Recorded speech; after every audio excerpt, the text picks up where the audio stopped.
کله روایت بیان کو یو حدیث بیان کو مسله بیان کو مد مقابل کې راته وي دوی له د امریکې نه پیسې راځي او دوی له د برطانیې نه پیسې راغلي او دوی جي په غټو پوسټونو باندې دي او دوی کجوري او دوی کمبلې واغستې نو سړی زړه مرۍ ته راورسي چې خبره ستا دروغ ده او بیانومه زه حق نو پیغمبر صلی الله علیه وسلم به تنګ شو الله ورته یو طریقه وښوه اوس دا یې د ساتي د طریقه ښه د هر چا چې سینه تنګه شوي که په هر مسئله تنګه شوي په هر مسئله که دنیوي مسئله او که دیني نو طریقه یې زده که الله یې ښیي دا بله وظیفه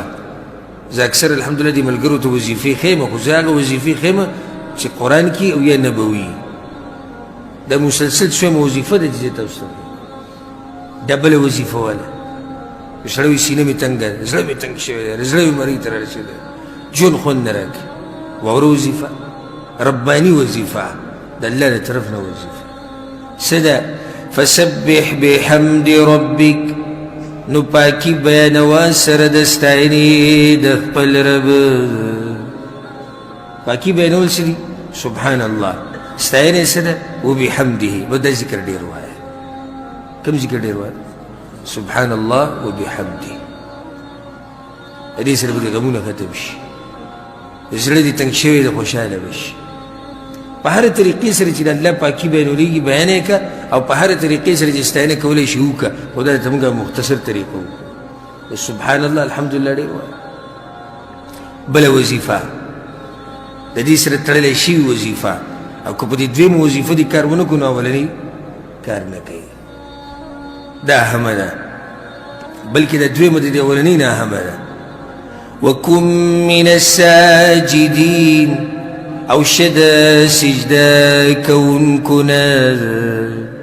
او مونځ ډېر کوه اوس سړی زه مونځونه نه کوم او ذکر اذکار به کوم فایده نه ورکوي ذکر اذکار نه مونځ اهم دی عام اذکار چې کوم دي دې نه مونځ څه دی اهم دی ځکه چې مونځ رکن دی نو دوه طریقې شوې کمې کمې د الله پاکي بیانو سره د حمد او مونځ له زور ورکه الله به د غمونو ټول ختم کړي پیغمبر صلی الله علیه وسلم به کله تنګ شو ګنې نو بلال ته به وایي ارحنا بها یا بلال بلال د بانګو اقامت وکړي چې مونځ وکړو چې لږ د زړه م په ارام شي لمانځه سره انسان ته سکون رسي زړه یې خوشحاله شي واعبد ربک او بندګي کوه د خپل رب دا بله وظیفه شو ټیټ بندګي به کوې د خپل رب اخوا دې خوا به نه کړي څنګه حتی یأتیک الیقین تر دې چې راشي تا ته مرګ پورې به د الله بندګي کوې دلته مرګ ته یقین وي ولې ځکه چې دا مرګ یقیني دی او داسې یقیني شی دی چې موږ سره پکې څوک اختلاف نه ساتي لکه دهریه د ټول نه غټ کافر دهریه دي او دهریه هم مني چې مرګ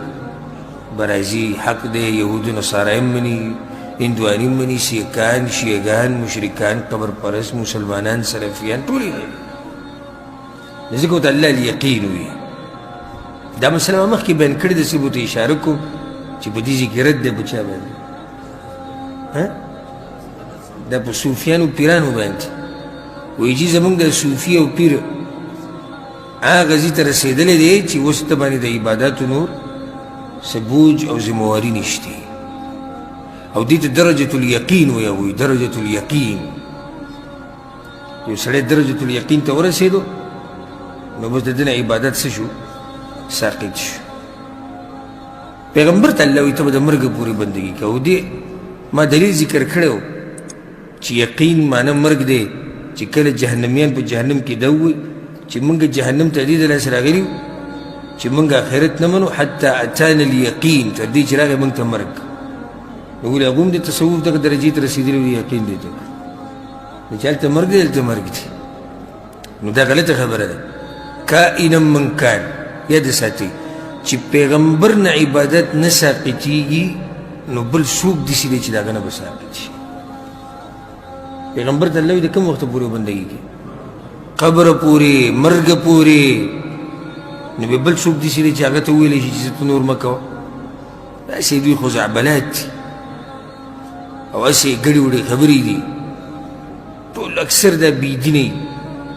د پیران مریدان نه اکثر بېدینه او نشهیز بنګیان چرسیان یو مونځ نه کوي کلمه نه وایي هېڅ وله نه ورځي او دغه پې دا ورکوي چې دا درجة الیقین ته رسېدلی دی وایي ابل چې ته ویډیو یو ملګري ما ته راولېږله په واټسپ باندې پنجاب کې یو پیر دی نو هغه قبر که نسته د ده نه پکې ناست دی زه به کتلي وایي دی چې دلته چیله شوی ښه باقاعده سیمټي دیوالونه دننه تو کړي دي او بیا پکې دننه هغه چې کوزېږي خلک جاړي او لاسونه وله ښکلی او ښکته کوشي او زر او چې څنګه کوشي ډایرکټ کیمرې خو ته لګېدلي که نه به ډایرکټ چې زه د اوس نه مې شروع وکړه په عبادت او که دې شکل ته دې ونه وکتو که نه نو اکثر دا مشرانې ښځې وایي ملایکو تې کډه کړې ده سپېره شکل بیا چا پولس ته ویلي دي مزیداره قصه دا ده پولس ته چا شکایت کړی دی چې داسې یو پیر چیله شوی دی او دننه قبر کې ناست دی پولیسان راغلي دا هم ویډیو کیشتي او باقاعده پولیسان راغلي دا ځای معلوم کړی دا ځای دی هغې باندې خو دوی داسې مضبوط صدقه خو نه وړولي ما زه خو ویله کړی چې په دې مضبوط سیمټ اړولی وی تر کور یې پې اړولی هسې دې سراسري چې لږ خاوره یې پې اړولی